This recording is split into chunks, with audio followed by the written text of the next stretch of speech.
Hola, comenzamos. Buenos días a todos. Buenos días a todos los centros educativos que nos están viendo, oyendo en este momento. Mi nombre es María del Mar Afonso. Soy la decana de la Facultad de Ciencias, que es algo así como la persona que tiene que organizar todas las cosas para que funcionen. Antes de comenzar, quiero agradecer a todo el profesorado de los centros, queridos compañeros, por su interés en que podamos tener hoy estas charlas divulgativas, porque sé que no es fácil para ustedes organizar estos encuentros y espero y deseo que podamos cumplir las expectativas. Tenemos con nosotros, o tendremos, porque se irán incorporando a alumnado de segundo a cuarto de la ESO y de primero y segundo de bachillerato, de 20 centros de Gran Canaria, Tenerife, La Gomera y Fuerteventura. Son el IES Antonio González González, IES Santa Lucía, IES Mensei Bencomo, CEO Betancourt y Molina, Colegio de Pureza de María, IES San Marcos, IES Lomo de la Herradura, IES Guía, Colegio San Rafael, CEO Príncipe Felipe, IES Cruz Santa, el SPEI Rodríguez Alberto, IES Rafaela Rosarena, IES Alcalá, IES Guasa, IES Isabel de España, IES Primero de Mayo, IES San Sebastián de la Gomera, IES Puerto del Rosario. Hola a todos. ¿Y por qué este encuentro y en este día?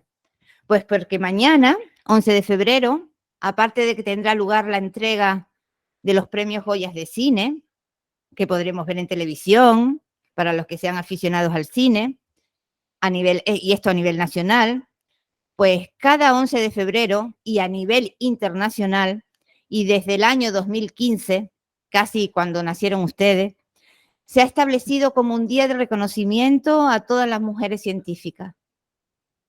Por este motivo, desde la Universidad de La Laguna, estamos desarrollando diferentes iniciativas y actividades, como esta nueva edición de Nosotras Hacemos Ciencia. Está promovida por la Facultad de Ciencias con la colaboración de la Unidad de Cultura Científica y de la Innovación.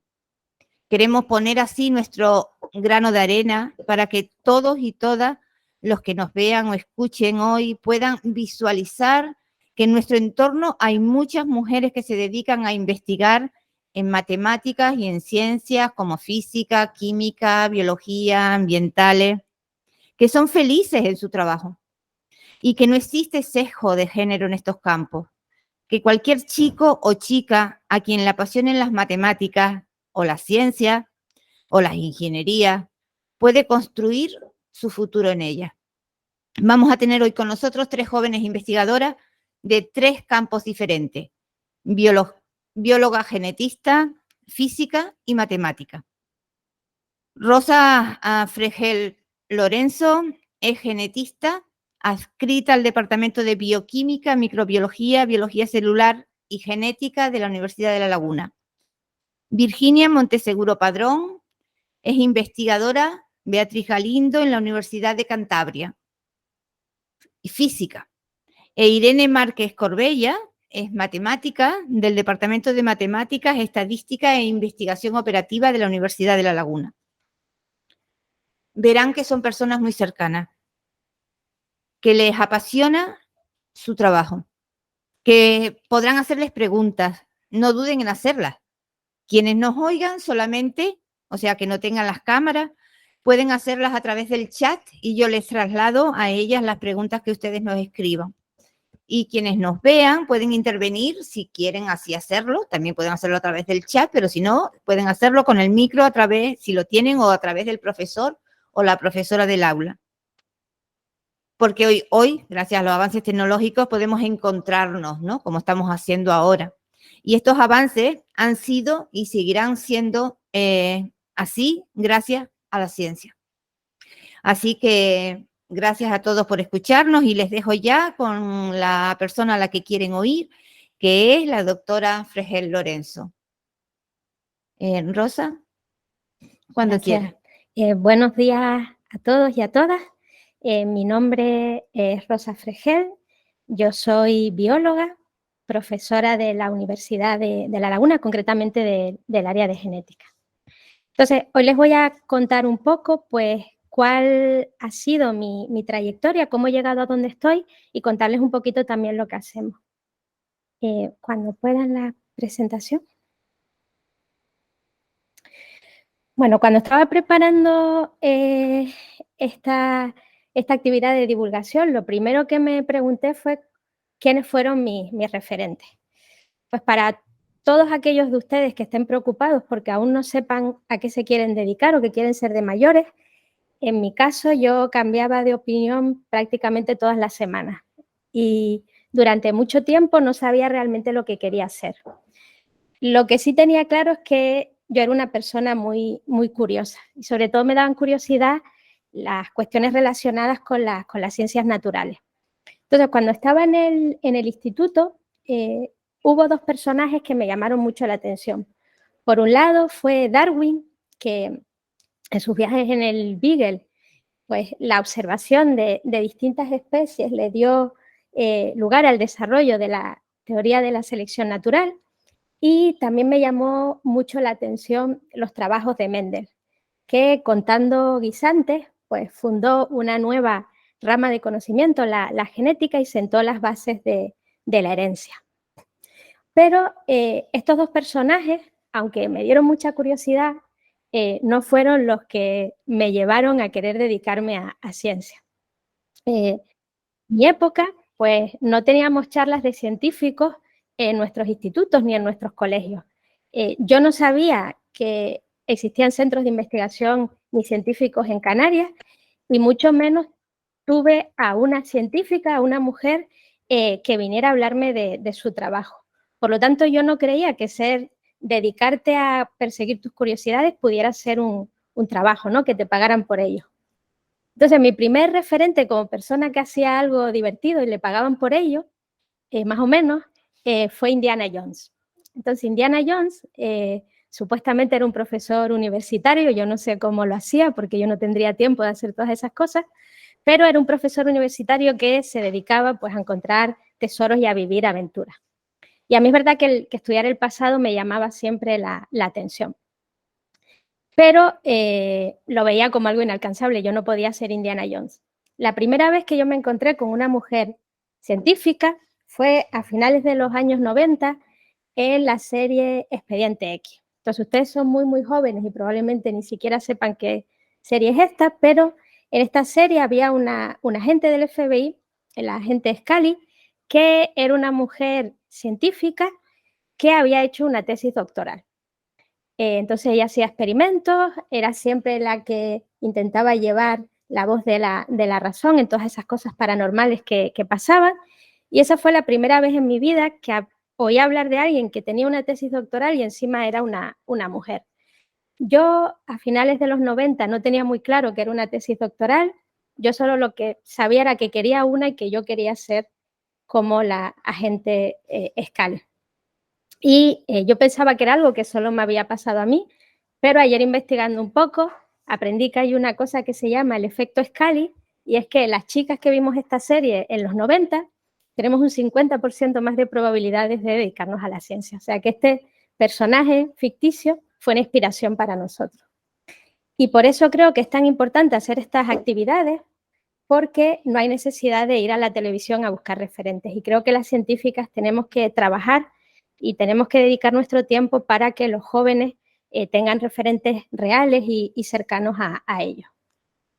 Entonces, ¿cómo llegué hasta donde estoy ahora? Pues yo hace ya bastantes años estaba sentada en las mismas aulas que están ustedes. Yo estudié en el instituto, en el IES Realejo, y una vez que terminé el instituto, tenía claro que quería seguir a Darwin y a Mendel y que quería estudiar biología molecular. Estudié biología aquí en la Universidad de La Laguna y cuando terminé, pues quise seguir con mis estudios y como la gente Scully yo quería mi tesis doctoral. Entonces, para ello me uní al área de genética de esta universidad y en el año 2010 pues terminé mi tesis, como les explicaré después, analizando ADN de material arqueológico. O sea, que al final, de alguna manera, conseguí ser también un poquito como Indiana Jones, porque al fin y al cabo, usando técnicas de ADN, me dedico a estudiar el pasado. Entonces, una vez que terminé la tesis doctoral en La Laguna en el año 2010, me fui a otra universidad, la Universidad de Las Palmas de Gran Canaria, en la que estuve trabajando en otros proyectos, por ejemplo, en proyectos de memoria histórica, tratando de identificar a desaparecidos de la Guerra Civil Española. Y llegado ese momento me di cuenta que las metodologías en mi campo, en el campo de la genética, habían cambiado y que necesitaba aprender esas nuevas técnicas pues, para seguir mi formación. Y para ello, en el año 2014, me fui a la Universidad de Stanford, en Estados Unidos, y colaboré también con la Universidad de California, Santa Cruz, también en Estados Unidos. Y en estas universidades mejoré mi formación, aprendí técnicas nuevas, y ya en el año 2017 volví a mi casa, a la Universidad de La Laguna, con un contrato de profesora. Y aquí he seguido pues, desde el 2017 hasta ahora. Entonces, vean que en la carrera investigadora uno viaja mucho y conoce muchas culturas diferentes y conoce a mucha gente.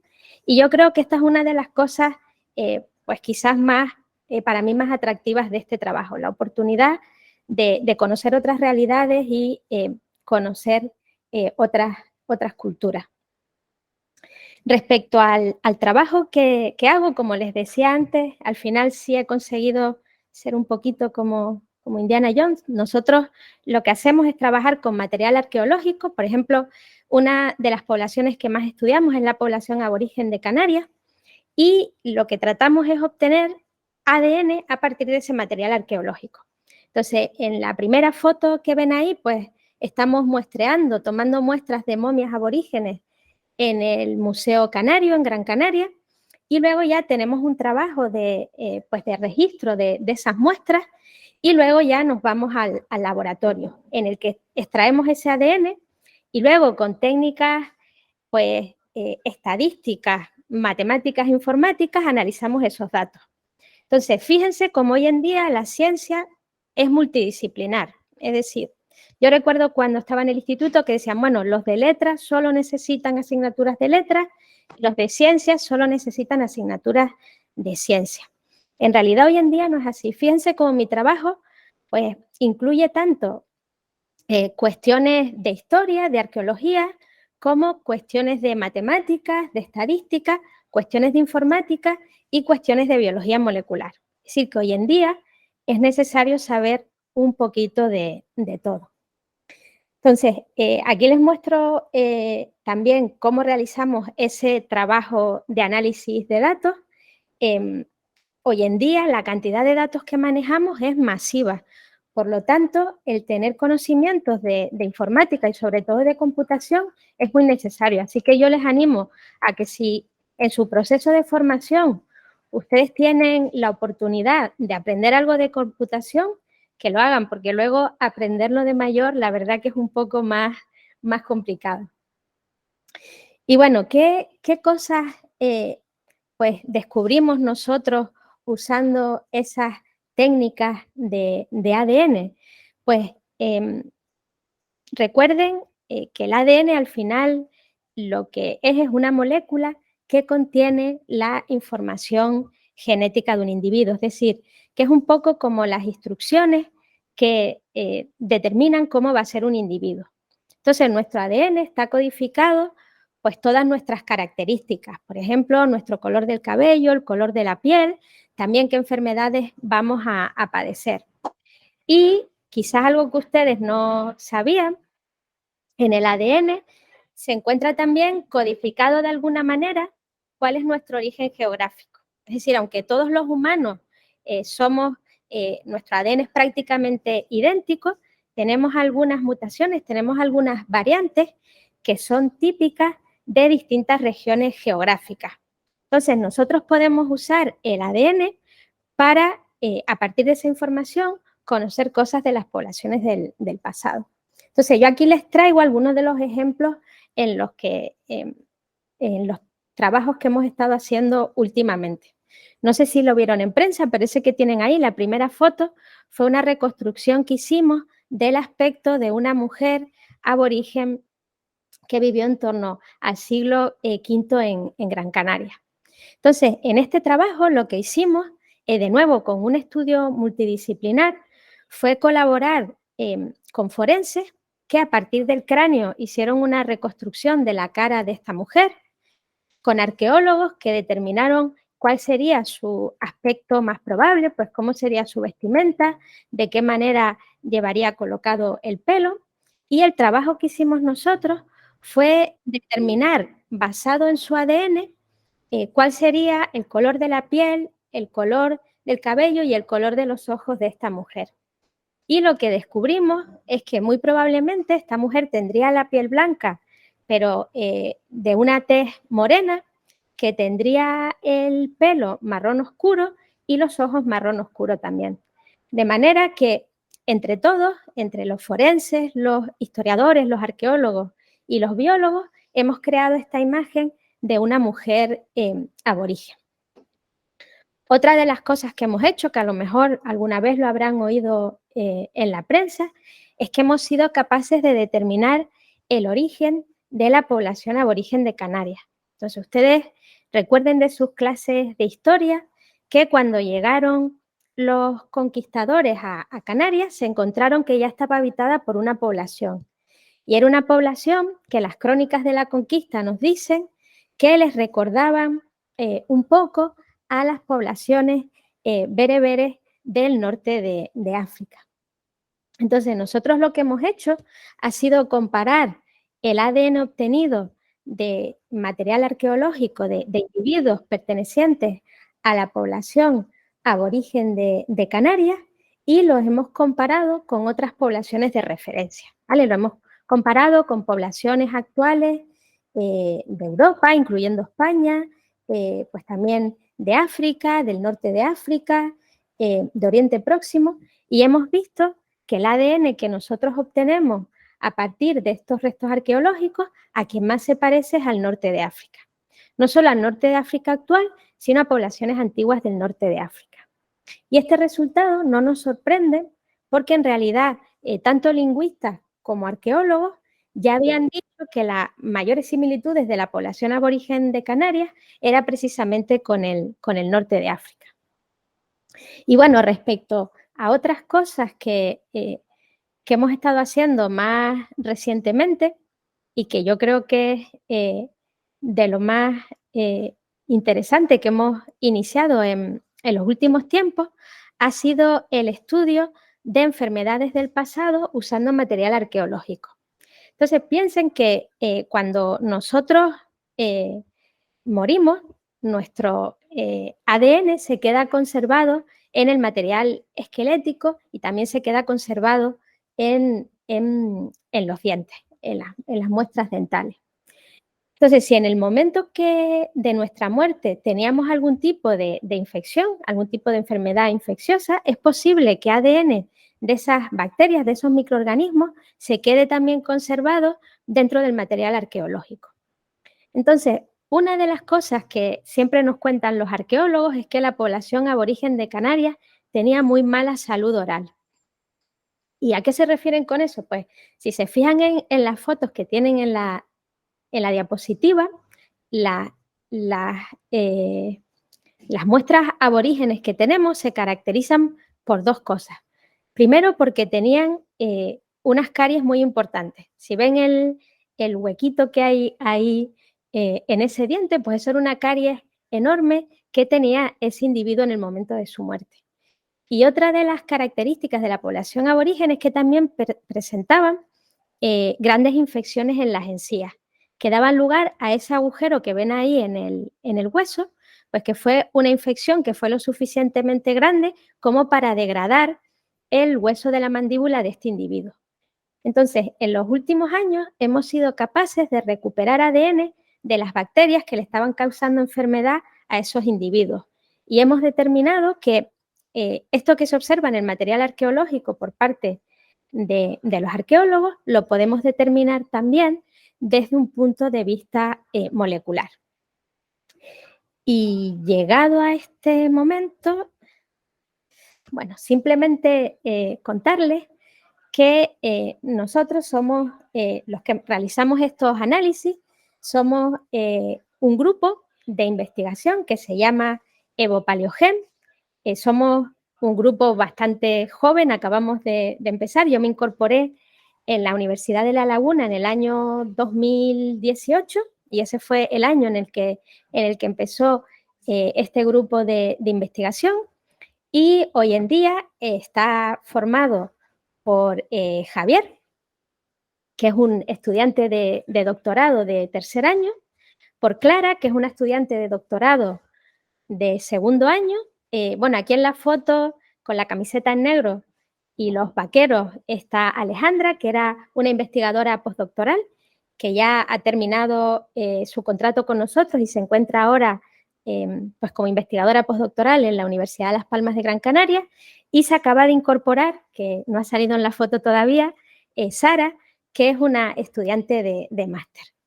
Entonces, a lo mejor Alejandra y yo ya hace bastantes años que estuvimos sentadas ahí, pero piensen que Javi, que Clara y que Sara hace solo un par de años estaban sentados donde estaban ustedes y que hoy en día se encuentran trabajando en proyectos científicos y se encuentran iniciando su... voy a esperar a que pase el avión.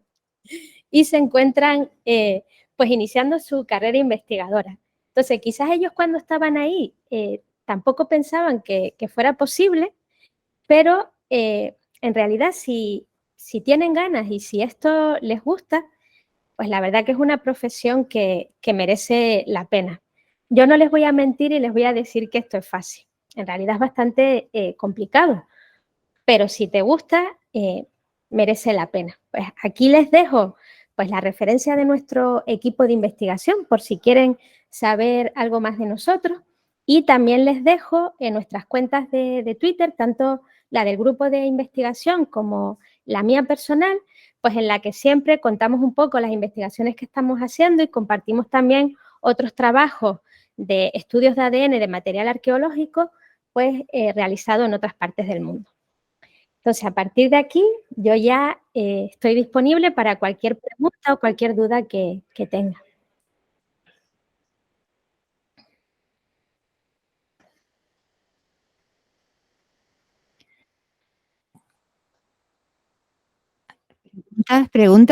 Pregunten. Todo lo que quieran saber no tiene por qué ser del contenido de la charla, sino cualquier duda que tengan sobre cómo se consigue hacer pues lo que uno tenga pendiente en mente.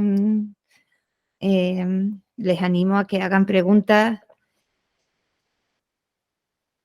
No, están cansados de viernes. Bueno, pues mientras tanto, Rosa, seguro que les puede ir contando alguna cosa más, ¿sí? O bueno, sí, así. Si quieren... Pero los que quieren hacer preguntas, pues que intervengan. Hay alguien que levantó la mano por ahí. El IES 1 de mayo ha levantado la mano. Sí, adelante. No sé si tienen micrófono y les oímos. Nada, quería preguntarte que como mencionaste que habías viajado a Estados Unidos y tal, pues que si el idioma fue un inconveniente en todo esto del proceso y trabajo y tal. ¿Puedes repetir la pregunta, por favor, que no la oí muy bien? Que como habías mencionado que habías ido a Estados Unidos, pues quería preguntarte si en el proceso de trabajo y tal, el idioma fue un inconveniente. Que si tuvo algún inconveniente, ¿te refieres en ese proceso? En cuanto al idioma. Ah, vale. Bueno, he de admitir que la formación que están recibiendo ustedes en cuanto a lengua inglesa es bastante mejor que la que recibí yo. Yo noto que los estudiantes ahora en la facultad tienen un nivel de inglés bastante bueno. Yo la verdad que mi inglés era bastante de andar por casa, pero bueno, lo que hice fue fui a clases particulares de conversación, un poco para mejorar, y luego empecé a ver películas en inglés, todas las que pude. Y es verdad que, claro, cuando llegas a un sitio nuevo, además nosotros en Europa tendemos a tener una formación en inglés británico y en inglés americano es bastante diferente. Entonces, sí es verdad que al principio no me enteraba de mucho, pero el cerebro humano es increíble. Entonces, en un par de semanas te adaptas, quizás al principio no eres capaz de expresar muy bien lo que quieres decir, pero no considero que el idioma fuera una dificultad. Quizás estar lejos de la familia fue más complicado que el idioma. Vamos a seguir porque están haciendo cuestiones y Bueno. así que sí, chicos, a oír las películas en versión original y la serie. Laura Macía tiene la mano alzada. Laura, ¿te oímos?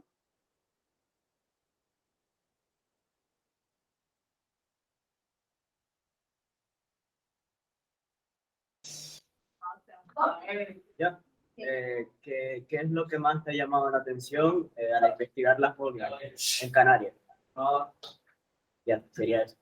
No se te oye. No se oye. No se lo oyó, pero estabas hablando por la pista. No lo oí bien. Vale. Bueno, ¿qué es lo que le ha llamado la atención de las momias en Canarias? O sea, ¿Qué es lo que más me ha llamado la atención? Una de las cosas, de los resultados que para mí ha sido más sorprendente, ha sido ver que las poblaciones aborígenes de las distintas islas tenían una composición genética diferente, porque cuando yo empecé a trabajar teníamos esta idea de la población aborigen, ¿no? En general, como si todo el archipiélago fuera lo mismo. Y nos hemos dado cuenta, conforme hemos empezado a analizar cada isla de manera distinta, que las poblaciones insulares, cada una tomó un poco su propio rumbo. Y que, por ejemplo, las islas de Tenerife y Gran Canaria tenían probablemente una población grande de bastantes individuos, mientras que islas como el Hierro o La Gomera tenían probablemente una población mucho más reducida, con una diversidad genética mucho más pequeña. Entonces, uno se da cuenta que conforme vas estudiando las cosas con más detalle, pues la gente siempre me dice, ¿tú no te cansas de estudiar los aborígenes? Ya no sabes todo lo que hay que saber. Y es cierto que cuanto más estudias, pues más preguntas nuevas te van surgiendo. Entonces, eso también me ha sorprendido, que los proyectos te resuelven algunas preguntas, pero luego te plantean unas preguntas nuevas. Y por eso es divertido y por eso este trabajo engancha tanto y seguimos aquí. Es adictivo, sí. Voy a intercalar algunas preguntas del chat. Dice que cuál fue el recorrido, Abel, José Pérez Méndez, que cuál fue el recorrido académico anterior a estudiar en la ULL.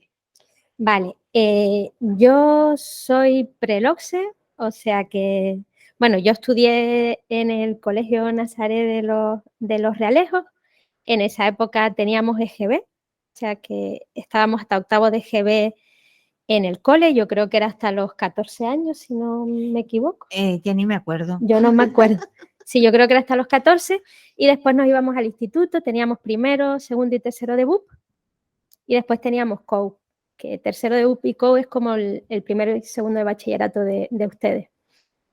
Entonces, nada, en el cole bien y en el instituto bien también, lo que pasa que lo que les decía antes, que cambiaba de opinión, no sabía muy bien lo que quería hacer al principio.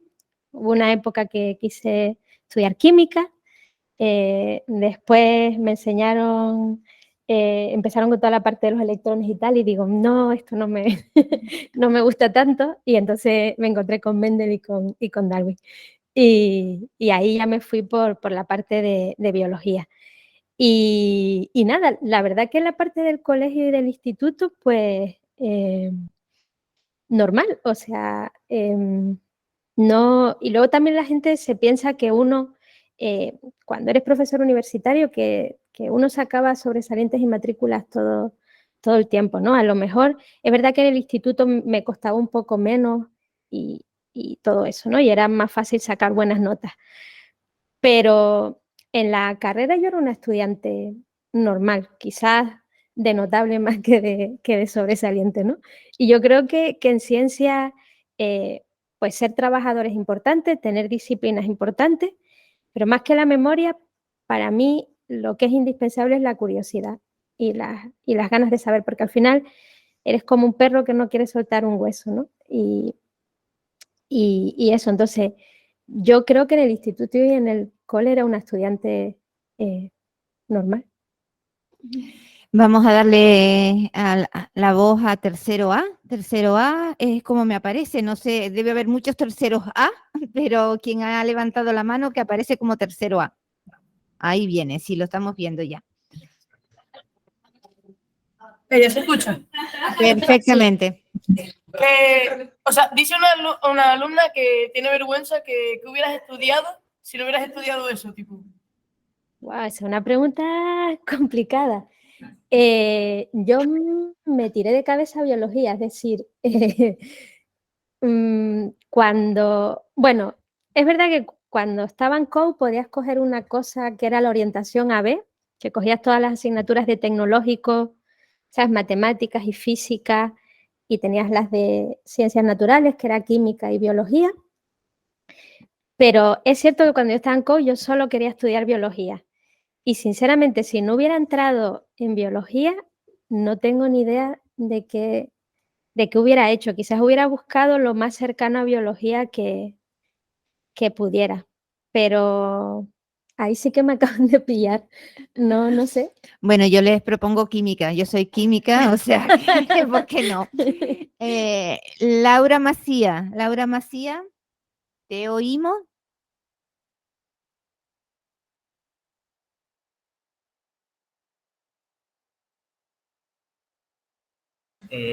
Hablar.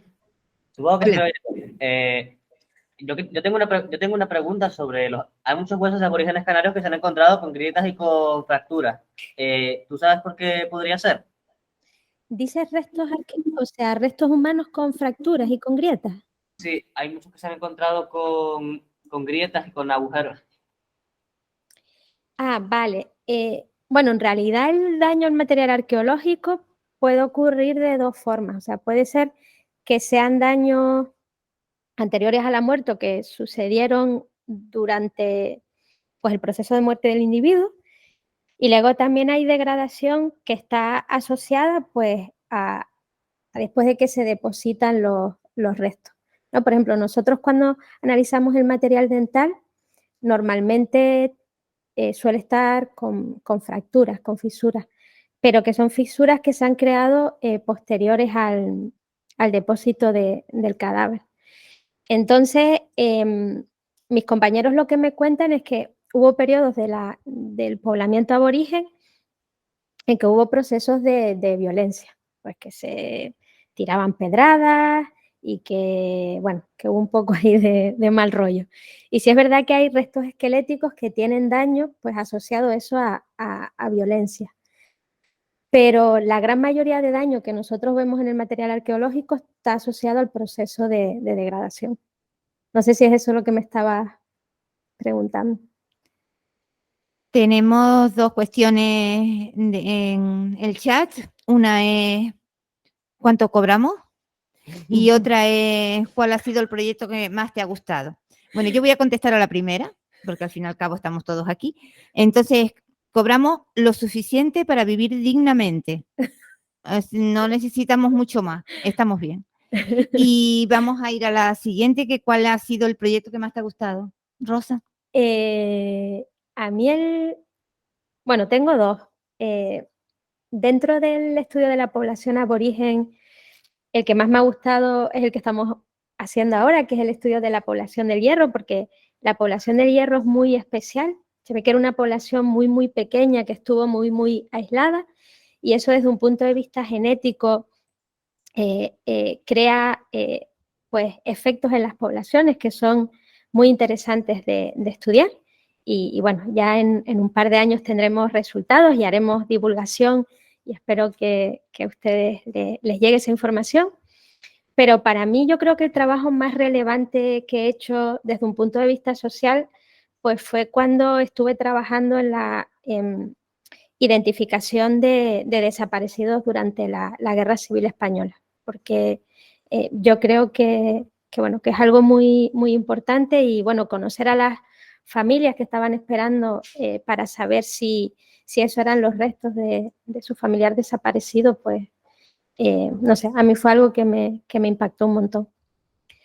Pues una última cuestión ya para tercero A, que los estamos viendo en pantalla, sí. Adelante. Hola, buenas. Hola. ¿En tu trabajo tienes mucho tiempo libre o estás todo el rato trabajando? Esa también es una pregunta comprometida. A ver,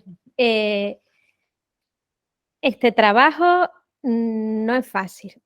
Y si eres una persona como yo, que es incapaz de decir que no, es todavía más complicado. Entonces, yo no suelo tener mucho tiempo libre, pero parte de eso es culpa mía.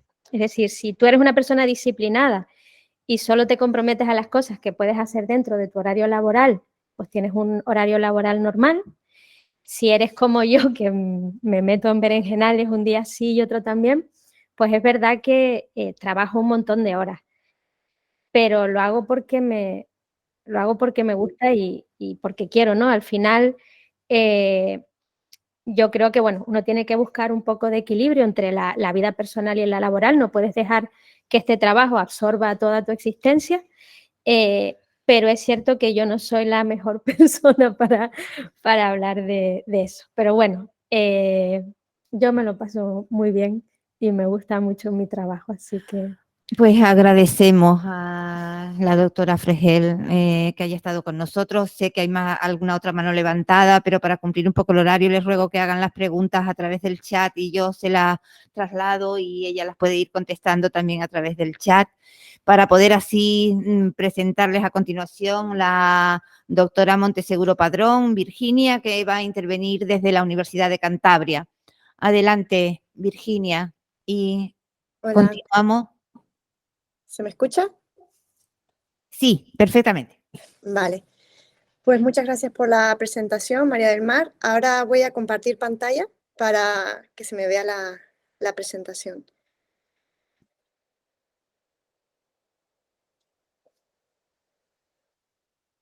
Un segundo. Tenemos aquí.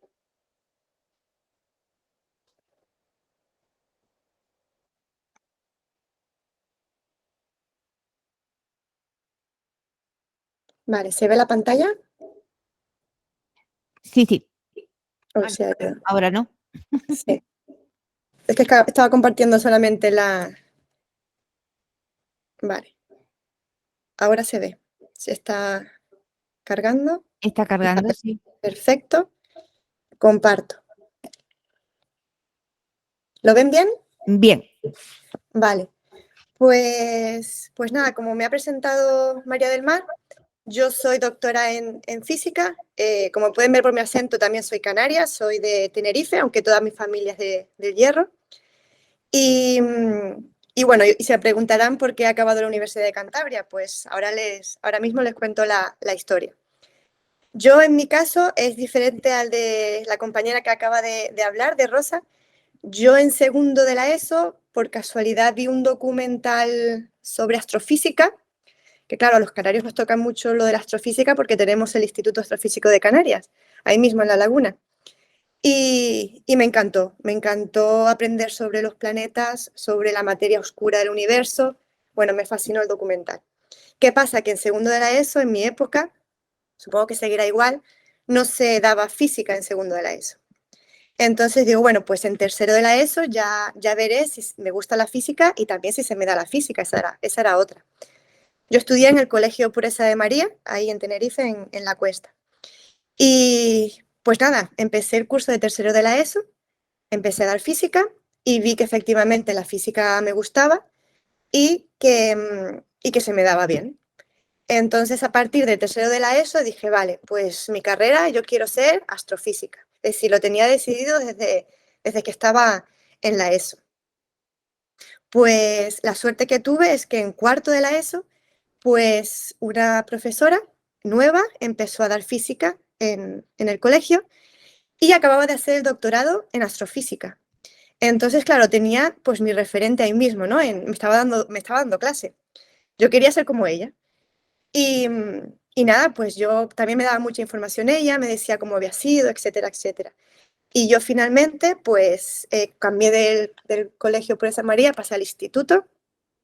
En mi caso lo hice en San Hermenegildo, también en la Cuesta, en la Laguna. Y yo seguía con la idea de que yo quería hacer física para dedicarme a la astrofísica. Pues empecé en 2003 a estudiar la carrera de física.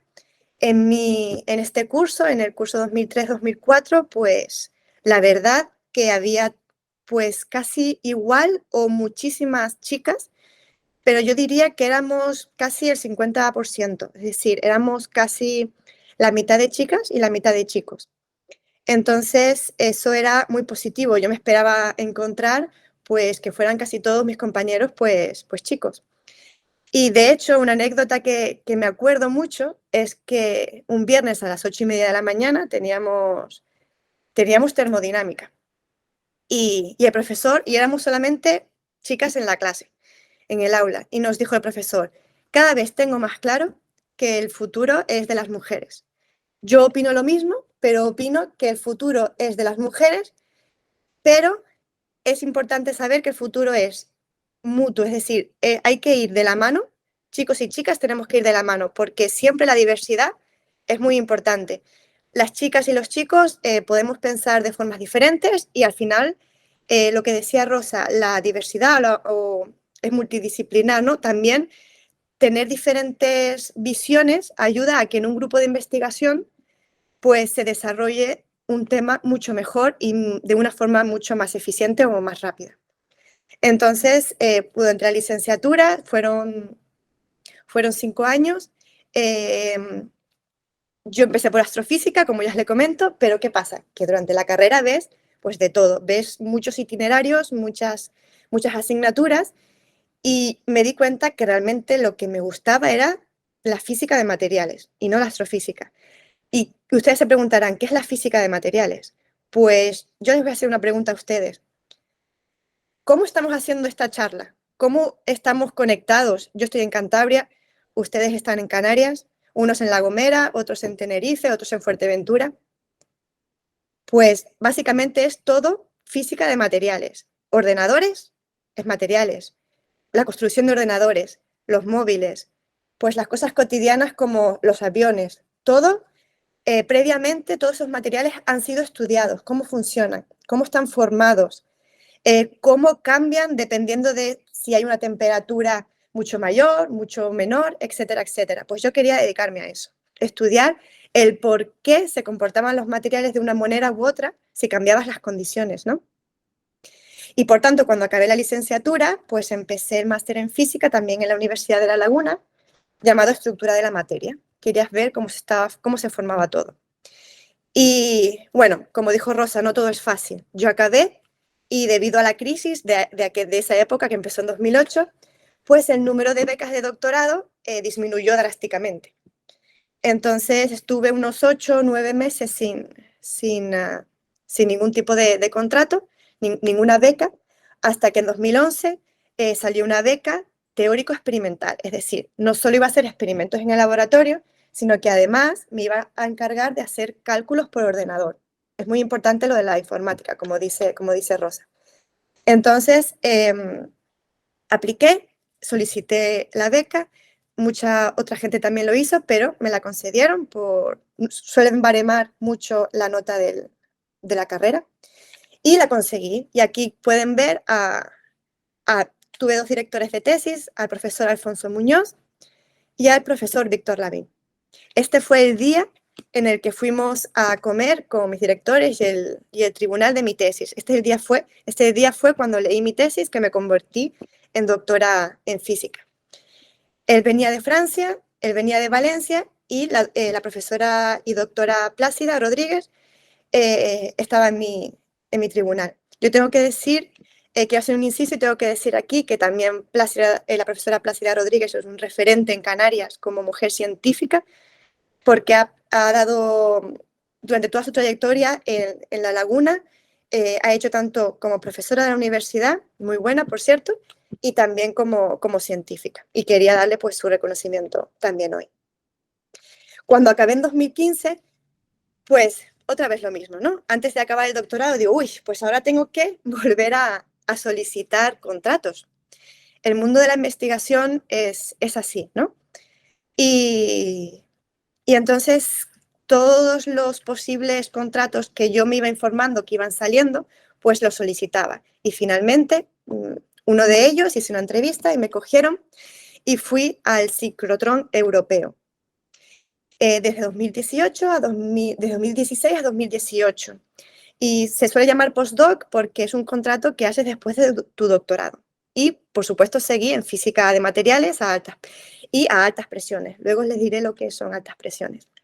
Aquí pueden ver lo que es un ciclotrón, ¿vale? El ciclotrón está en Francia, se llama European Cyclotron Radiation Facility, y ustedes preguntarán, vale, ¿qué es ese anillo? ¿Qué es eso? Parece un ovni.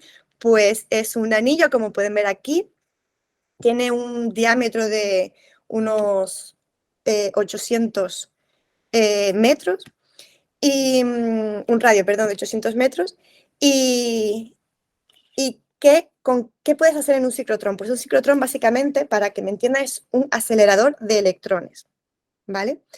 ¿Qué ocurre cuando tú a los electrones los mueves, los aceleras a una velocidad cercana a la luz?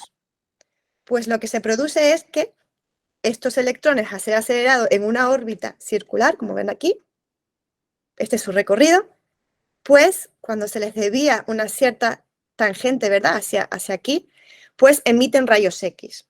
Y ahora voy a dejar de compartir porque me gustaría verles.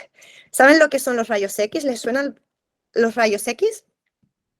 ¿Para qué sirven los rayos X?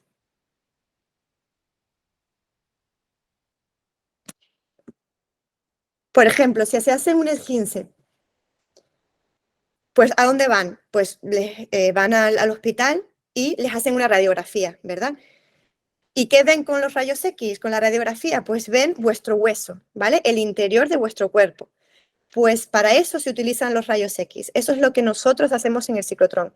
Estudiar el interior de los materiales a través de los rayos X. De hecho, una de lo que se puede hacer en el ciclotrón, y lo relaciono porque Rosa estudia pues fósiles, los rayos X también sirven para estudiar los fósiles, cómo están formados los huesos, por ejemplo. Pues mi grupo era un grupo muy grande en el ciclotrón. Este era mi grupo. Ella es Sakura Pascarelli, también un referente científico, es la jefa de nuestro grupo. Bueno, era la jefa de nuestro grupo, ahora ya la investigación pues nos tiene moviéndonos mucho hacia pues todas partes del mundo. Y lo curioso de este grupo es que éramos muy heterogéneos. Convivíamos muy bien siendo de diferentes partes. Por ejemplo, aquí está Naoki, que era japonés. Habíamos tres españoles, había un británico, había unos rusos, bueno, franceses también, por supuesto, estábamos en Francia, una alemana, italianos, y la verdad es que todos nos llevábamos muy bien. Es lo bonito y lo bueno de la ciencia. Y lo que comentaba Rosa, no solo ser científica es estar en el laboratorio haciendo experimentos, es decir, no estás solo, casi nunca estás rodeado de compañeros, de colegas con los que haces investigación. Y durante mi tesis, de hecho, también estuve visitando, no solamente estuve haciendo experimentos en La Laguna, en el laboratorio de La Laguna, también estuve 4 meses, por ejemplo, en la Universidad de Edimburgo, haciendo unas estancias allí, aprendiendo otros tipos de cálculos teóricos, de los que además aprendía con el profesor Alfonso Muñoz. Además, estuve otros 4 meses en el ciclotrón europeo en Francia, donde aprendí una de las técnicas con las que se usa rayos X, que es la difracción de rayos X. Entonces, te permitía poder moverte por el mundo y conocer otras técnicas, otras personas, otras culturas, y eso también es lo bonito de la investigación.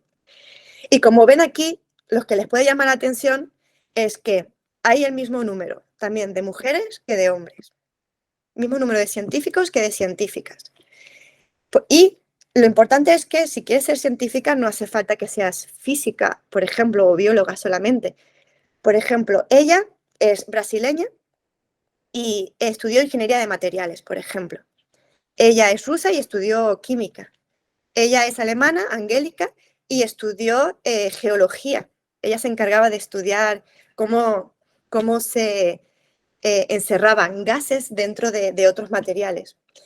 Y claro, ella y yo somos españolas, y estudiábamos, y sí que éramos físicas. Bueno, eso es lo que quería comentar de este grupo en concreto. ¿Y qué investigación puedes hacer? Pues en centros de investigación, no solamente en el ciclotrón europeo, pues además de física, que sería materia condensada, y ciencias aplicadas en materiales, también puedes estudiar ingeniería y dedicarte a la investigación en ingeniería. Puede ser química, puedes hacer medicina, puedes ser investigadora en medicina, no solo como viene esta foto aquí para la fabricación de fármacos, sino también para ver cómo, para el estudio de enfermedades o de virus contagiosos, por ejemplo. Lo que ha pasado en la pandemia, ¿no? El COVID. Gracias a los científicos se ha conseguido, pues, en poco tiempo encontrar una vacuna para poder protegernos. Ahora también está en auge dedicarse al mundo del medio ambiente. El cambio climático, pues claramente es visible y también puedes ser investigadora en ese campo. Y luego también puedes investigar en el arte. Puedes tanto estudiar pues, bocetos o pinturas antiguas, ver cómo están compuestas, la degradación que tiene, etc. Es decir, hay muchos campos de investigación y hay un mundo abierto en el que pueden meterse. Después de Francia, estuve solo allí dos años, mi contrato era de 3, pero yo tenía claro que quería regresar a España, me daba igual si a Canarias o a cualquier parte. Cuando eres investigadora, sí que hay que tener un poquito claro que no vas a poder desarrollar toda tu carrera en un sitio. Es decir, no toda tu carrera puede ser en Canarias. Tienes que irte fuera, pero todo es enriquecedor, todo funciona para seguir aprendiendo si es lo que realmente te gusta. Entonces, yo volví a España con una serie de contratos que el Ministerio de España cada año sacan. Cada año, por ejemplo, hay uno que se llama Juan de la Cierva.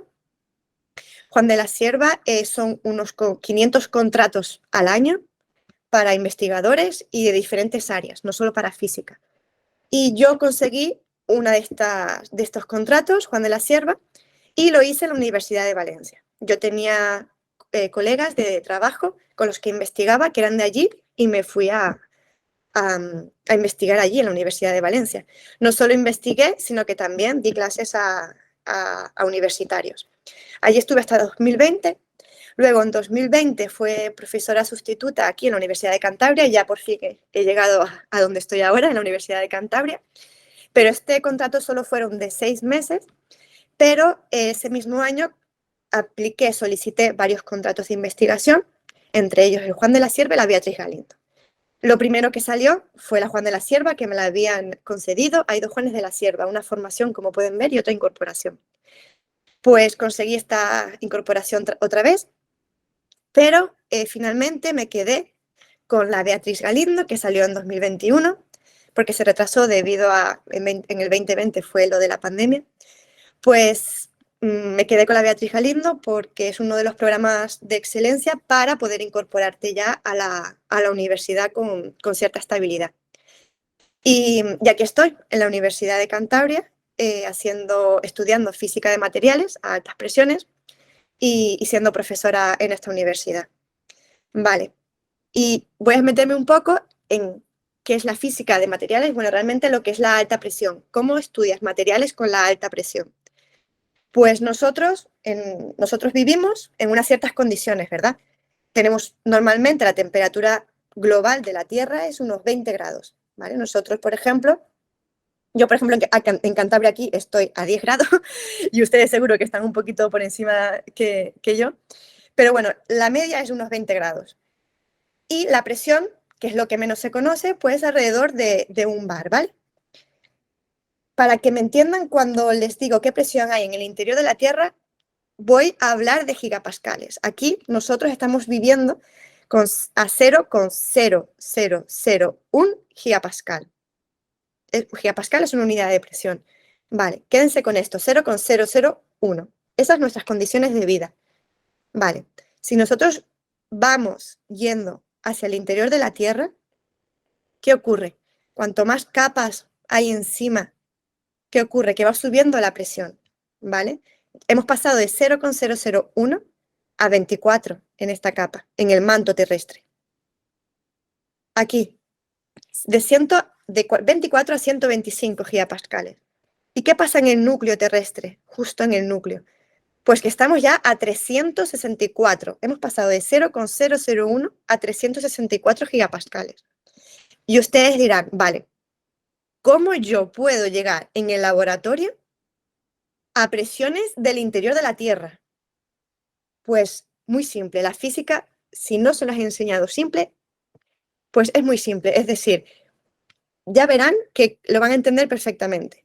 La presión tiene esta fórmula. Fuerza partido de superficie. Vale, es lógico. Si nosotros hacemos mucha fuerza sobre una superficie, pues le vamos a ejercer una presión, ¿verdad? Pero aquí la clave no es la fuerza. Aquí la clave es la zona, la superficie donde se hace la fuerza. Vale, y ahora vamos a hacer un experimento. Y para eso quiero verles, ¿vale? Levanten la mano, la que quieran, derecha, izquierda, la palma de la mano. Vale. Ahora presionen vuestro muslo, su muslo, lo más fuerte que puedan. Vale, presionen. Vale, notan una presión, notan cómo duele el músculo, ¿vale? Vale. Ahora, el dedo índice. Con el dedo índice solo presionen vuestro muslo, ¿vale? Así, presionen vuestro muslo, la misma zona, con la misma fuerza, la fuerza que tengan. A que sienten un poquito más de dolor. A que sienten como si fuera más, aplicas más fuerza. Vale, pues eso es la ley física con la que trabajamos nosotros. Esa es esa cosa tan simple, ¿vale? Si nosotros hacemos muy pequeña la zona donde aplicamos esa fuerza, vamos a hacer muchísima presión. Y bueno, y aquí tenemos un ejemplo. Un elefante tiene un peso muy grande, por tanto, ejercerá una fuerza muy grande. Y si lo ponemos encima de este tacón, justo en el tacón de este zapato, ¿qué ocurre? Pues que toda esa fuerza va a caer en una zona muy pequeña y por tanto vamos a crear una presión alta. Y ustedes dirán, ¿y cómo se hace esa presión? ¿Qué material aguanta tanta fuerza para poder usarse para hacer alta presión en el laboratorio? Pues, ¿cuál es el material que se conoce más duro y más resistente? El diamante. Nosotros trabajamos con diamantes, los puedes ver aquí. Esto es una celda de presión, se llama, y hacemos presión con estos diamantes. Lo único que puede romper un diamante es otro diamante. Ya está. Es lo único que puede romper un diamante. Y estamos hablando de superficies muy pequeñas. No muy pequeñas como la base del dedo índice. No. Esto es grande, ¿vale? Esto es grande, aunque hayamos hecho mucha fuerza en el muslo. Estamos hablando de que aquí colocamos nuestro material en medio de los dos diamantes y aquí, si hago zoom aquí dentro, esto es lo que vemos. Aquí tenemos este huequito donde hemos puesto un material. Aquí tenemos un cristal que puede ser de lo que sea. Y queremos estudiarlo, cómo varía sus propiedades o sus enlaces entre los átomos. Saben que los sólidos y los líquidos, bueno, todo está formado por átomos. Y este huequito de aquí no es 1 metro, no es 1 centímetro, es 0,00001 metros. Es decir, estamos trabajando en las micras. Es muy difícil verlo a ojo, por eso tienes que trabajar con microscopio cuando trabajas a alta presión. Pero para que vean que esto que parece tan grande es minúsculo, micra, 0,00001 metros, ¿vale? Y un ejemplo.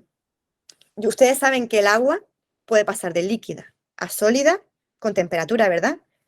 Bajas a 0 grados centígrados y ya solidificamos el agua, tenemos hielo. Pero ¿qué pasa si la temperatura la dejamos la dejamos en condiciones ambiente. Pues que si a presión ambiente tenemos agua líquida, aquí conocen la molécula del agua, del H2O, si subimos la presión a más de 2,5 gigapascales, ¿qué conseguimos?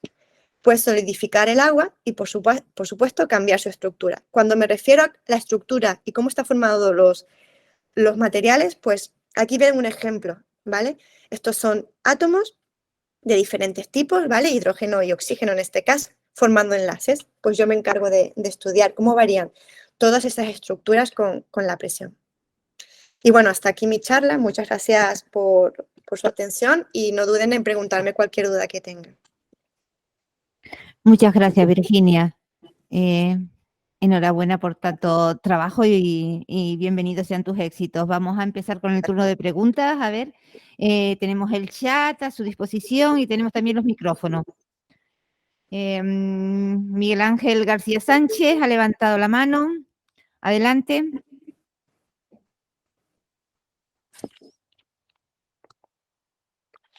Y aquí, Virginia, también hace frío. No tenemos 10, pero casi. Tú sabes cómo es la laguna, ¿no? Sí, en la laguna yo también he pasado mucho frío, sí. Miguel Ángel, adelante. Hola, ¿se me oye? Sí. Vale. El alumno que va a hacer la pregunta se llama Pablo y bueno, lo dejo que haga su pregunta. Hola, buenos días. Yo soy Pablo y quería preguntarte si en lo que respecta al campo de la investigación, la mayoría de las ofertas de trabajo son públicas o privadas. Gracias. Vale, la mayoría de las ofertas depende del centro de investigación a donde vayas. Por ejemplo, a donde fui yo es un centro europeo, por tanto son ofertas públicas. Se publican en su página web, por ejemplo. Allí normalmente si son empresas privadas, pues obviamente, porque puedes hacer tesis doctorales como contratos postdoctorales después de doctorado, tanto en empresas públicas como privadas o instituciones públicas. Entonces, normalmente puedes conseguir o puedes informarte de estos contratos que van saliendo en sus webs. También, a medida que estás metido en el mundillo yo durante la tesis iba a congresos. Eso es otra cosa que a lo mejor no os he contado, pero que está muy bien. Durante tu tesis vas a congresos. ¿Qué significa esto? Que vas a una reunión que se hace cada año en el que vas a conocer, vas a escuchar a otros investigadores y vas a ver lo que están investigando. Puedes, o incluso, si te gusta su campo, establecer colaboraciones con ellos y al final no solamente estás trabajando con gente de tu propia universidad, sino yo, por ejemplo, trabajo con gente de Oxford, que está trabajando en el ciclotrón de Inglaterra, que se llama Diamond en este caso. También estoy trabajando con gente de Frankfurt en Alemania, entonces al final te abre muchos campos en el mundo de la investigación y de los congresos. ¿Qué ocurre? Que cuando vas a estos congresos se crean unas listas de email en el que en esos emails van mandando ofertas de trabajo, ofertas de contratos de investigación. Entonces también es una manera de saber qué se está ofertando por ahí y lo que te interese pues es cuestión de entrar a la web de la institución o de la empresa y normalmente te piden tu currículum vitae, cartas de recomendación de profesores o de investigadores con los que has trabajado y, bueno, un resumen de tu investigación, de tu proyecto de investigación. Vamos a Laura Macía, a ver si pueden entrar todas. Laura, adelante. Laura Macía, adelante. Yo quiero saber sobre... ¿Se escucha bien? Sí. Vale. Los gigapascales, ¿no? Que es lo que mide la presión. Sí. El interior de la Tierra, ¿se sabe exactamente la presión o podría estar equivocado? ¿Sabemos exactamente cómo es? ¿O estas operaciones, esos cálculos que nos dan podrían ser erróneos? Vale, los cálculos de la presión, es muy buena pregunta, ¿eh? Los cálculos de la presión son correctos, es decir, se saben que son en torno, siempre cualquier medida tiene un error, ¿vale? Entonces, el valor estándar, por decirlo de una manera, o el valor es 364 gigapascales, que puede ser más, menos, 2, 3, depende del error de la medida. Si conocemos profundamente el interior del planeta Tierra, pues no, porque aún todavía, por ejemplo, yo en el SRF, cuando estuve allí de 2016 a 2018 tenía compañeras que se dedicaban al estudio de materiales que forman el núcleo, que básicamente es el hierro en forma líquida, el hierro sólido, el níquel también, y todavía siguen estudiándolo. Todavía siguen estudiando cómo se comportan estos materiales a esas presiones, o sea que todavía falta por investigar un poco más. Vale, Y no, a ver si podemos con todo. Tercero de la ESO del IE San Sebastián, adelante.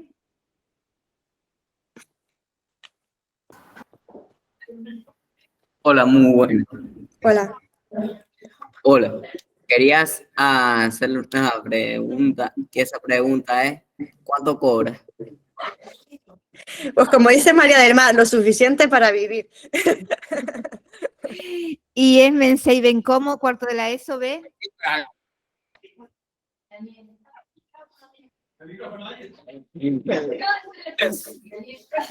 Adelante, Mensei Bencomo, cuarto de la ESO. Hola, perdón. Estamos Hola. aquí guiados con la tecnología. Va a preguntar Carlos, de cuarto de la ESO. Vale. Hola, buenas. Hola. ¿Cómo sabes que estudiar si lo que tú haces es muy amplio? O sea, que quién te dice lo que tienes que hacer y todo eso. Vale, eso también es muy buena pregunta. Sí, me explicas. O sea, si me entendiste. Sí, te entendí. Obviamente, la física de materiales es muy amplia y hay muchos materiales, pero uno siempre tiene algo que le guste más o que quiera estudiar, que se quiera encargar de ese estudio. Cuando tú empiezas durante la tesis doctoral, tus directores de tesis son los que te dicen, pues este es el proyecto y te tienes que dedicar a estudiar este tipo de materiales y de esta manera. Pero a medida que ya acabas la tesis, ya eres se puede decir que ya eres científica y ya puedes desarrollar pues tu propio proyecto. Ya tú decides qué quieres hacer, qué quieres estudiar. Y yo cuando ya empecé en Francia en el ciclotrón, pues ya conociendo a otros científicos, leyendo muchos artículos, dije, pues yo quiero ir por aquí y eso fue lo que hice. Gracias, Nuria. Te vemos, adelante. Bueno, pues mi pregunta es ¿qué diferencia hay entre investigar en un centro público y un privado y salidas profesionales para alguien que estudia física?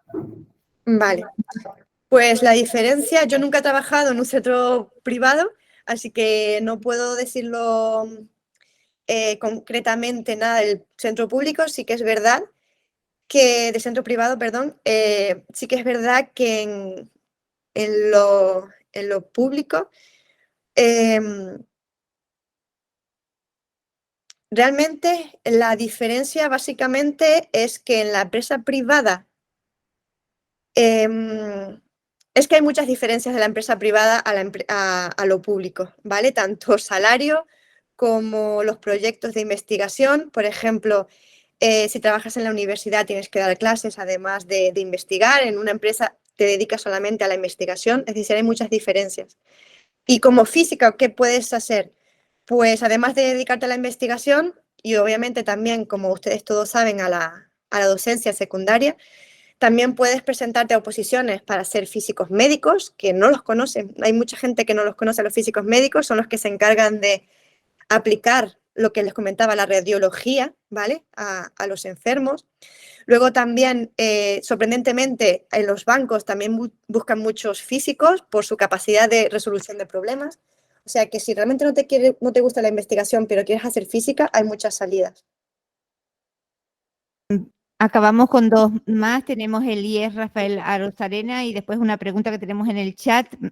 Rafael Arozarena, adelante.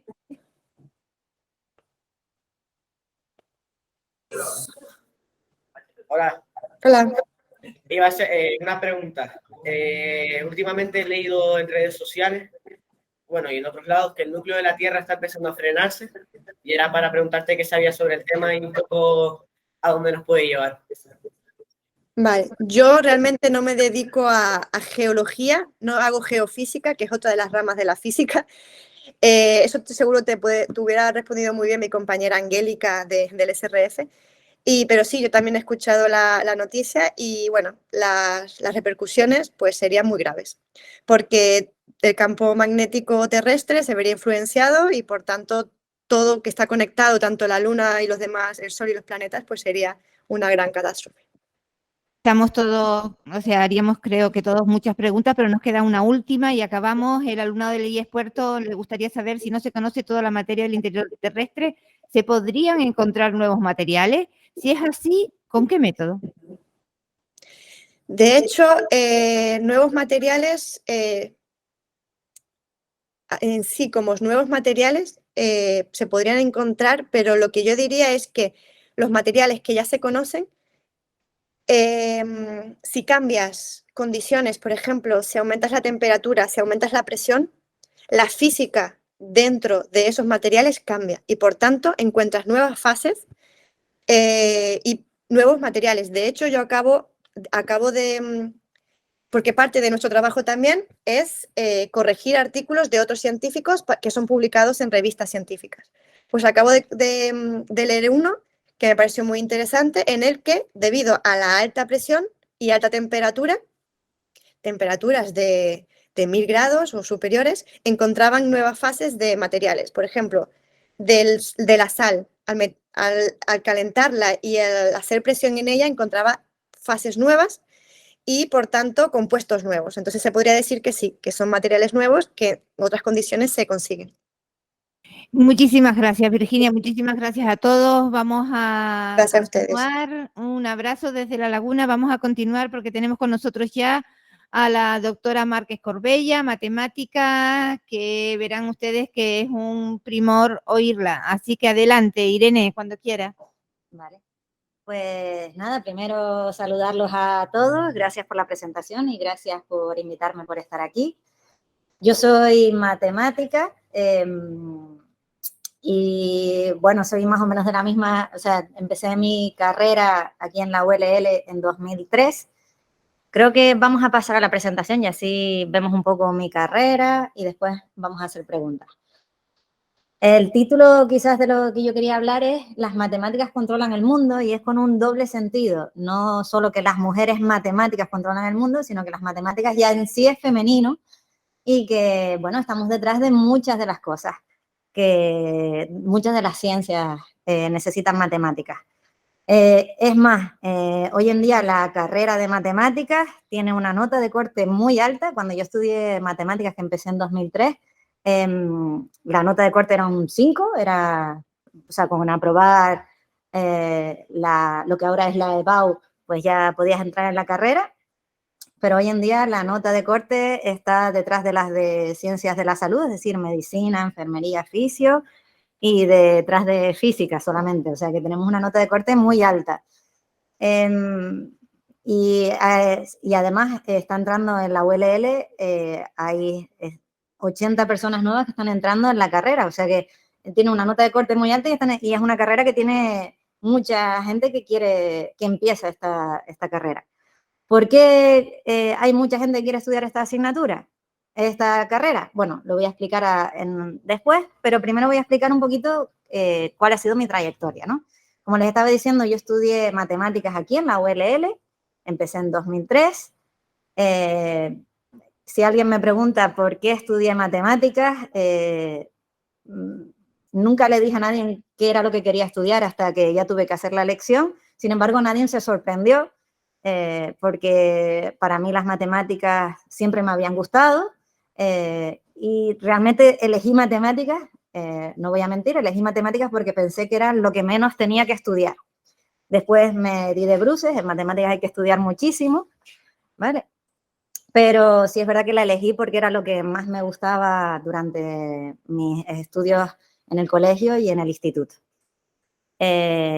Empecé matemáticas en la ULL y en el último año de la carrera decidí tener la oportunidad de estudiar, de seguir matemáticas, pero en una universidad europea con una beca que se llama una beca Erasmus, que sigue hoy en día. Esa beca Erasmus me fui a París, decidí irme a Francia.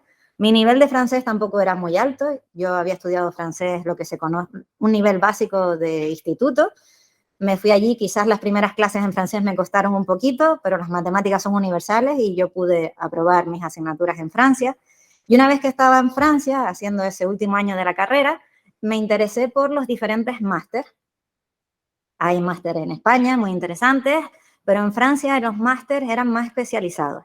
Entonces pedí una beca de la Caixa para hacer un máster en París y fui la primera estudiante de Tenerife a la que le dieron esta beca de estudios de posgrado y me permitieron hacer un máster en París y con una financiación. Ya que estaban preguntando tanto por el dinero, yo he recibido sueldos más altos y sueldos más bajos, pero también es verdad que recibir un sueldo alto en París es como recibir un sueldo medio en Canarias, ¿vale? Hay de todo. Entonces, bueno, durante esta época pues pude hacer un máster en París. Una vez que terminé el máster, se me abrieron muchas oportunidades. Me ofrecieron seguir haciendo el doctorado en París y también me ofrecieron hacer el doctorado aquí en la Universidad de Valladolid. Ese profesor que conocí, por ejemplo, en la Universidad de Valladolid fue de una charla que vino a dar en la Universidad de La Laguna, que yo me interesé por esa charla y después le hice alguna pregunta y ese profesor se quedó con mi cara. Y una vez que íbamos a solicitar becas para el doctorado, pues le pregunté si él estaría interesado en seguir con la misma línea que a mí me había interesado. Le gustó, nos conocimos mejor en otro congreso al que él me invitó a ir y pues pedimos una beca de doctorado que hay en España, que es una beca FPU, y empecé mi doctorado en la Universidad de Valladolid. Aunque empecé mi doctorado en la Universidad de Valladolid, este doctorado fue durante 4 años, también tuve estancias en otras universidades como la universidad, seguí con mis contactos en Francia, pero también hice nuevos contactos en Holanda. Estuve casi 1 año en Eindhoven. Y en Eindhoven, en Holanda, se habla holandés y les puedo decir que no hablo nada de holandés, pero sin embargo aprendí algo de italiano, porque muchos de mis compañeros eran italianos, y por supuesto inglés. Y tengo muchos compañeros que eran holandeses, lo que pasa que es verdad que los holandeses ven toda la tele en inglés y por eso tienen un buen nivel de inglés. Y no les importa, aunque tú no hables holandés, pasar al inglés.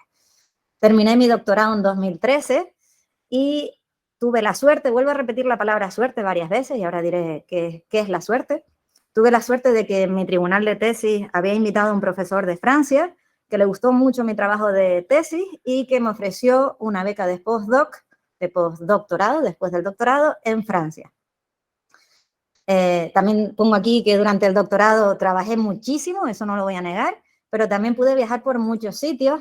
Por ejemplo, aquí hay fotos de Hawái, donde di una conferencia, en Nueva York, en San Francisco, y también, bueno, hubo un congreso que pudimos organizar aquí en Tenerife y que trajimos a los pioneros de la criptografía, que es un área en la que yo trabajo. Así que, bueno, el doctorado tiene mucho trabajo, pero también tiene la posibilidad de abrir nuevas puertas, de conocer nuevas culturas y de viajar, por supuesto. Como les estaba diciendo, una vez que terminé el doctorado, tuve la oportunidad de irme a París y en París estuve 3 años. Estuve 3 años y quizás me hubiese podido quedar en París, estaba acreditada para ser profesora de universidad en París, pero es verdad que quizás los canarios nos atrae mucho volver a Canarias y a mí una de las cosas que me pesaban era estar lejos de mi familia o de mis amistades y intenté de diversas formas volver a la Universidad de La Laguna. Ahora vuelvo a decir, tuve la suerte de que salieron plazas en la Universidad de La Laguna, la suerte porque durante 20 años no había salido ninguna plaza en la Universidad de La Laguna y salió y me presenté y conseguí una plaza en la Universidad de La Laguna. Primero, las plazas en la universidad nunca son fijas. Tuve una plaza de ayudante de doctor durante 4 años y en noviembre ya estaba preparada para presentarme al siguiente paso en la universidad, que es ser contratada doctor, y entonces ahora soy indefinida en la Universidad de La Laguna. Vuelvo a repetir, y he dicho muchas veces la suerte, y hay una frase que a mí me gusta mucho, y es que yo creo mucho en la suerte, y he descubierto que cuanto más trabajo, más suerte tengo. Sí, he tenido mucha suerte porque es verdad que, por ejemplo, volver a la Universidad de La Laguna, durante 20 años no hubo nadie en mi área que pudo entrar en la Universidad de La Laguna, entonces hay gente un poco más mayor que yo, pues que desistió o se fue a otras universidades, pero es verdad que si yo no hubiese tenido el doctorado hecho, que si yo no hubiese tenido hubiese hecho los postdoc en Francia o si yo no hubiese trabajado, nunca hubiese tenido la oportunidad de presentarme. a esta plaza. También digo la suerte, hay otra frase que a mí alguien me dijo, y es que nadie consigue un premio o nadie consigue una beca o si no lo intentas. O sea, lo que tienen en común todas las personas que se presentan a un premio es que se han presentado ese premio, ¿vale? Entonces, otra de las cosas que hay que trabajar, hay que estar en el momento adecuado con todo tu trabajo hecho, y también hay que animarse, que a veces los de Canarias nos sentimos que somos poca cosa, pero realmente somos muy trabajadores y tenemos al mismo nivel científico que en cualquier otro sitio que nos podamos comparar, y a veces no nos presentamos a premios, no nos presentamos a becas por decir, uy, no soy suficientemente buena, y eso no es verdad. ¿Vale? Bueno, pues ese es mi resumen de mi trayectoria. Si me quieren preguntar, pues al final hacemos preguntas sobre la trayectoria. Y ahora yo quería decirles para qué sirven las matemáticas. Bueno, cuando yo empecé matemáticas, a mí me gustaba mucho dar clases y me sigue gustando muchísimo dar clases, pero no es lo único que hacemos los matemáticos. También tengo que decirles que las listas, por ejemplo, de profesorado en matemáticas están casi vacías, o sea que están todos deseando que haya más matemáticos y que muchos se quieran dedicar a la docencia, pero no es lo único que sabemos hacer, y el mundo de hoy en día nos está abriendo todavía más puertas. Los matemáticos, pongo aquí que salvamos vidas, bueno, las salvan los médicos, por supuesto, pero los matemáticos trabajamos en muchas ocasiones con los médicos, con los biólogos, con químicos, y y somos fundamentales en su investigación. Aquí les pongo dos ejemplos de matemáticos que hicieron su carrera en España y que ahora trabajan pues en otros sitios de Europa o de Estados Unidos, y que trabajan en relación con el cáncer, y son matemáticos, y son fundamentales sus investigaciones. Salvamos vidas, les pongo aquí el ejemplo de Jon Snow, que además de ser un personaje famoso en otras series, pues es el padre de la epidemiología, y es un matemático que resulta que surgió un foco de cólera en Inglaterra, y no se sabía cómo parar ese foco, y Jon Snow lo que dijo es, bueno, vamos a estudiar dónde viven estas personas o dónde hacen su vida, y se dieron cuenta que la mayor parte de estas personas que venían de este foco estaban concentradas en ciertas zonas, y esas zonas, pues todos bebían el agua venía del mismo sitio, o sea, todos estaban bebiendo, todas las personas que estaban infectadas estaban bebiendo agua de la misma zona, que eran unas aguas infectadas, y simplemente de estudiar un poco la epidemiología que hay detrás, de estudiar un poco de hacer un muestreo de la población, pues pudieron parar este foco que había. Y esto, bueno, si lo trasladamos al COVID, los matemáticos hemos sido una parte interesante, los médicos, por supuesto, la primera, ¿no? Pero los matemáticos hemos hecho modelos que nos permiten predecir pues cuando la curva iba a descender, y hemos sido una parte interesante a la hora de luchar contra el COVID. Los matemáticos también podemos hacernos ricos, pues si juntamos matemáticas y economía y somos brillantes, pues hay mucha gente que se ha hecho rica. Por ejemplo, tenemos el ejemplo de Jim Simon, que es un matemático que es billonario, y lo que se creó una firma que utiliza unos modelos matemáticos complejos para analizar y ejecutar operaciones financieras. Es decir, es un matemático que dominó Wall Street. También nos podemos hacer ricos, quizás no mezclando tanta economía, nos podemos hacer ricos algo tan sencillo como buscando números primos. Y es que, bueno, seguro que conocen la definición de un número primo, que sus únicos divisores son el mismo y el 1. Pues se puede ganar dinero con números primos y son muy interesantes hoy en día. ¿Cómo? Pues hay una empresa que, por ejemplo, da una recompensa de $150.000 al primer individuo que descubre un número primo con al menos 100 millones de cifras.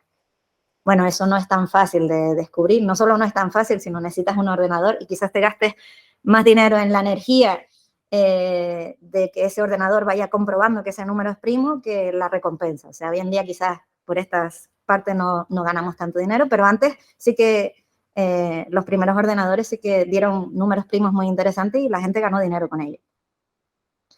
También hay unos problemas que se llaman los problemas del milenio. Hay 7, dificilísimos por supuesto, y que si alguien resuelve uno de estos problemas, pues se le premia con $1 millón a cada uno, así que animo a cualquiera de ustedes a intentarlo. Hasta el día de hoy solamente hay uno de esos problemas que ha sido resuelto, que es la hipótesis de Poincaré, que fue resuelto por un ruso, Grigori Perelman, en 2003. Y bueno, él lo hizo por la ciencia y rechazó el premio, él rechazó el $1 millón que se le ofrecía. También hacemos otras cosas los matemáticos, pues pronosticamos quién ganará las próximas elecciones, por ejemplo. Optimizamos rutas, es decir, somos interesantes en empresas como TITSA o Vinter. Y bueno, también en todo lo que esté relacionado con robótica, los matemáticos también formamos una parte fundamental. Es decir, matemáticas e informáticas tienen mucho futuro también. Les pongo el ejemplo de una matemática que salió de la ULL, que es de mi misma generación y que ha recibido un montón de premios y que ahora está en Barcelona siendo profesora de universidad. Y les voy a explicar un poquito en qué trabajo yo, ¿vale? Porque los matemáticos hacemos muchísimas cosas, pero realmente a los matemáticos lo que nos gusta es que nos den un problema, nos den una pizarra e intentemos resolverlo. Pero, ¿qué es lo que hago yo? ¿Vale? Y yo lo que me encargo es de que todos los secretos de ustedes estén protegidos. Eso es de lo que me encargo yo. Si se dan cuenta, en WhatsApp, hace ya tiempo, salió un mensaje que decía que las llamadas y los mensajes a partir de ahora, pues van a estar seguros. ¿Y por qué van a estar seguros? Pues lo que hay detrás es que las matemáticas que hay detrás son difíciles de resolver. Es decir, la ciencia que permite que todos sus secretos estén seguros se llama criptografía, y la idea es que si dos personas quieren mantener una conversación, por ejemplo, Alicia y Bob, pues la criptografía se encarga de que nadie pueda leer ese mensaje, sino Alicia y Bob, que nadie pueda modificar el mensaje. Fíjense lo peligroso que es que yo envíe un mensaje a mi padre y le diga, envíale 1.000 euros a mi amiga Ana, y alguien cambie ese mensaje y diga, no se lo envíes a Ana, envíeselo a Sara. O sea, es muy importante que la información no se pueda modificar, que estemos seguros de quién ha enviado el mensaje, nadie se haga pasar por mi padre y me mande un mensaje a mí, y que alguien que envíe un mensaje no lo reniegue, ¿no? Bueno, detrás de todo esto también están las firmas electrónicas, ¿vale? Y la criptografía, aunque es algo que utilizamos hoy en día, es muy antiguo. Criptografía viene de las siglas criptos, que es esconder, y graphein, que es escribir, es decir, es escritura oculta. Los primeros ejemplos los podemos encontrar en los jeroglíficos egipcios, pero ya en Atenas se utilizaba una criptografía para mandar mensajes, utilizaban no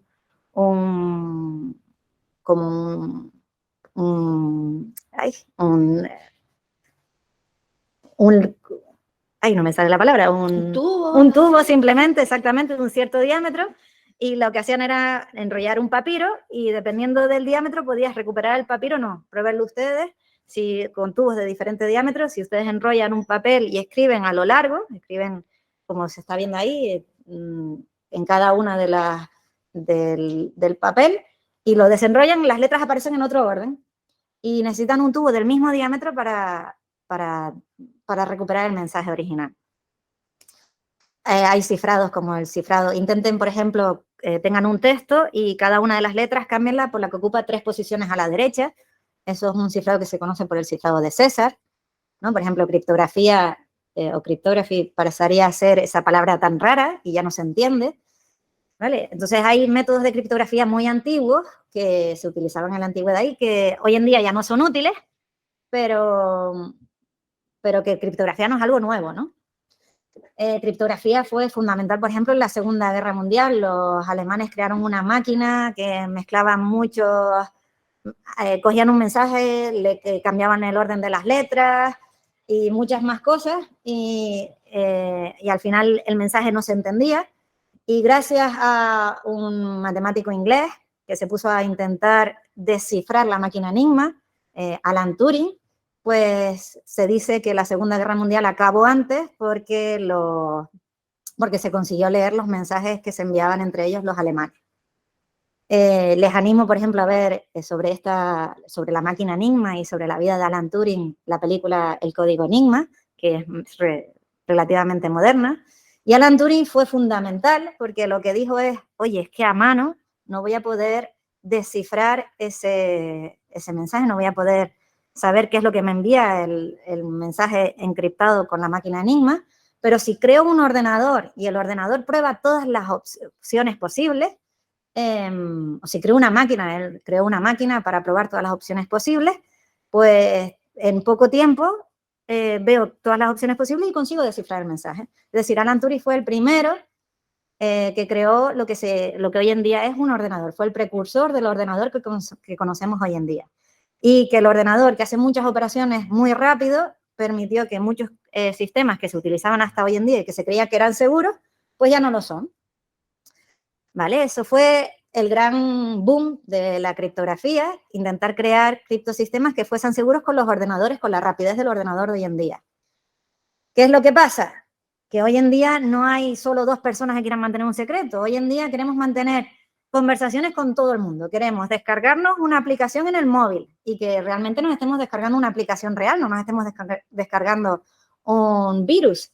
Queremos utilizar nuestras tarjetas de crédito, es decir, decirle a cualquier persona, saca dinero de mi banco. Eso es una información muy delicada y hay que saber a quién se la decimos y estar seguros de que cuando nosotros hacemos una compra por internet, estamos utilizando páginas seguras. Toda nuestra información hoy en día tenemos unos DNI electrónicos y se quiere utilizar una tarjeta electrónica con toda nuestra información médica, ¿vale? También seguramente habrán oído hablar del Bitcoin, que son monedas que utilizan criptografía detrás. Vale, entonces hoy en día no queremos solo tener conversación con 2 personas, sino queremos tener conversación con cualquier persona del mundo. Y hay un problema, y es que cuando nosotros queremos tener una conversación con cualquier persona del mundo, antes debe haber un intercambio de un secreto. Y es lo que se conoce como criptografía de clave secreta, pero no podemos tener un secreto con cada una de las personas del mundo. Entonces fue necesario crear una especie de criptografía de clave pública que permite crear ese secreto, digámoslo así. ¿Qué hay detrás de la criptografía de clave pública? Pues hay un problema matemático que sea muy fácil en un sentido, pero muy difícil en otro, excepto si tenemos una información extra. Les voy a poner un ejemplo de problema de este estilo. Si yo les digo, encuentren los factores primos de 4.757, seguro que ustedes se ponen con una calculadora y empiezan. El 2, 4.757 no es divisible entre 2, probamos el 3, y es la única forma, ¿vale?, de encontrar los factores primos. Seguro que tardan un ratillo en encontrar los factores primos. Este es un problema difícil, pero si yo les digo multipliquen 67 por 71, ustedes cogen la calculadora, los multiplican y es rápido. Es un problema fácil. Realmente uno es inverso del otro. El problema difícil es factorizar, el problema fácil es multiplicar. ¿Vale? Y esta tontería, factorizar y multiplicar, es lo que hoy en día nos está protegiendo todos nuestros secretos. Problema. El problema aparece, en su momento apareció el ordenador y hoy en día parece o puede suceder que aparezca un ordenador que es mucho más rápido, que es el ordenador cuántico, y resulta que este problema que estamos hablando con el ordenador cuántico ya es un problema fácil, ya no nos protege. Y entonces lo que yo trabajo detrás de todo esto es, vamos a buscar problemas que el ordenador cuántico no sepa resolver en tiempo rápido. Y eso es en lo que yo trabajo, intentar que el ordenador cuántico no suponga un problema en nuestra forma de comunicarnos, no suponga un problema a la hora de hacer compras por internet, no suponga un problema a la hora de toda la información que tenemos disponible en internet. ¿Vale? Bueno, y eso es lo que yo hago desde la sección de matemáticas de la Facultad de Ciencias de la ULL, que pueden venir a visitarnos en muchas de las actividades. Muchísimas gracias, Irene. Ha sido maravilloso oírla. No sé, voy a preguntarle al equipo técnico. Estamos en tiempo, más bien fuera de tiempo. No sé si hay tiempo para preguntas. Sí, me dicen que sí, que podemos acoger algunas preguntas. ¿Alguna pregunta?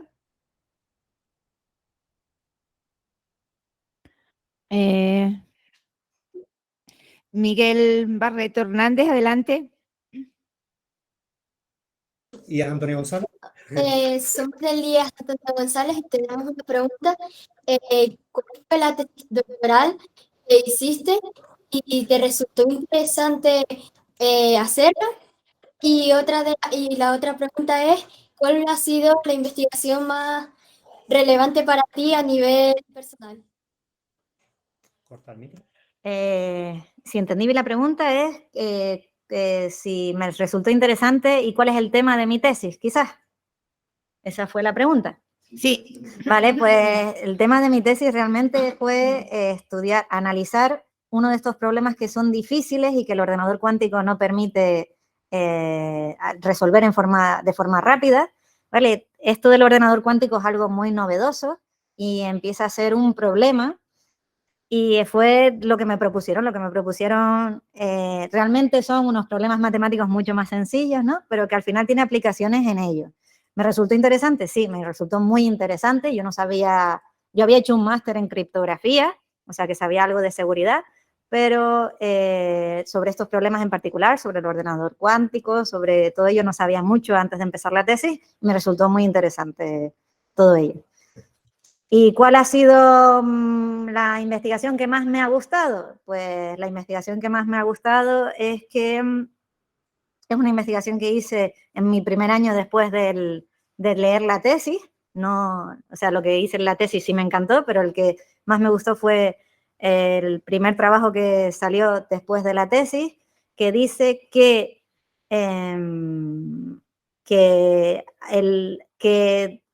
conseguí decir que hay ciertos criptosistemas que se creían seguros con el ordenador cuántico que bajo ciertos parámetros, bajo ciertas condiciones, no lo es. ¿Vale? Eso es el resultado más interesante, quizás. Que dentro del problema, de uno de los problemas que parecían prometedores en criptografía postcuántica, pues hay una cierta parte que gracias a mi grupo de trabajo dijimos que no. Sí, interesante. El alumnado del IES Puerto le gustaría saber cómo supiste decidir la especialidad de matemáticas que querías estudiar. Como dije, lo de matemáticas sí lo tenía claro, aunque nunca se lo dije a nadie. Pues había gente que quizás pensó que iba a estudiar medicina o estudiar química. La verdad que química me gustó, física me gustó, biología me gustaba. A mí me gustaban mucho las ciencias, pero es verdad que, como dije, elegí matemáticas quizás de forma equivocada, pensando que era lo que menos me hacía estudiar. Yo cuando iba a los exámenes de matemáticas era la que menos tenía que estudiar, digámoslo así. Después en la carrera estudié muchísimo, ya se los aviso. ¿Y cuál fue la especialidad de matemáticas? Una vez que entré en la carrera de matemáticas, me decanté por el álgebra desde primero de matemáticas, de resolver ecuaciones. Y una vez que estuve en álgebra, por una serie de congresos, una serie de charlas que vinieron aquí a La Laguna, me encantó la criptografía y la teoría de código, que está relacionado con el álgebra. Pero fue una sensación, una vez que entré en matemáticas. Bueno, vamos a no alargarlos más. Muchas gracias a Rosa Fregel, Virginia Monteseguro, Irene Márquez, por compartir con nosotros su vivencia, por contarnos por qué son lo que son, y espero que cuando piensen ustedes y pensemos todos y estudiemos genética o física o matemática, pues pensemos en sus caras, sean nuestros referentes, mujeres jóvenes y competentes en su materia. Solo me queda que agradecerles a todos ustedes, a los centros, el profesorado, a todo el alumnado desde el segundo de la ESO hasta segundo bachillerato, que ha estado con nosotros esta mañana para celebrar el día de mañana, el Día Internacional de la Mujer y la Niña en la Ciencia. Hacerles extensiva la invitación que les ha hecho Irene, vengan a visitarnos, estaremos encantados de organizar esas visitas guiadas y decirles que siempre serán bienvenidos y hagan ustedes aquello para lo que se sientan que realmente van a ser felices con esa profesión. Así que adelante y feliz fin de semana. Gracias a todos.